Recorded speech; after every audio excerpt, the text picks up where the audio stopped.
টিয়কবাসীৰ বাবে ভাল খবৰ। টিয়কৰ হাজৰিকা কমপ্লেক্সত এক ফিজিঅথেৰাপি কেয়াৰ আৰম্ভ কৰা হৈছে। এই ফিজিঅথেৰাপি কেয়াৰত বিভিন্ন ধৰণৰ চিকিৎসা কৰা হয়।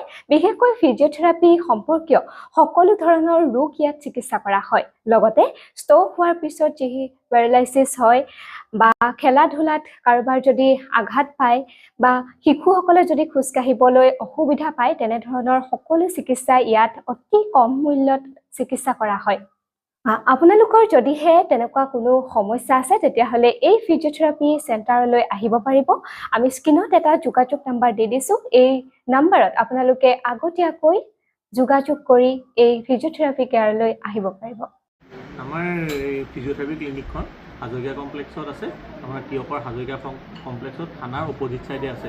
আৰু ইয়াত আমাৰ ধৰক ফিজিঅথেৰাপি ৰিলেটেড যিমানখিনি নিউৰলজিকেল প্ৰব্লেম, ধৰক পেৰালাইচিছ হোৱা, ষ্ট্ৰোক হোৱাৰ পাছত পেৰালাইচিছ হোৱা, খেলা ধূলাত আঘাত, আঁঠু বিষ, কঁকালৰ বিষ, স্পণ্ডাইলাইটিছৰ পৰা আৰম্ভ কৰি শিশুসকলে যে খোজকাঢ়িবলৈ দিগদাৰ হয়, কথা ক'বলৈ দিগদাৰ হয়, এইবিলাক সকলো ধৰণৰ ফিজিঅথেৰাপি চিকিৎসা আমাৰ ইয়াত প্ৰদান কৰা হয়।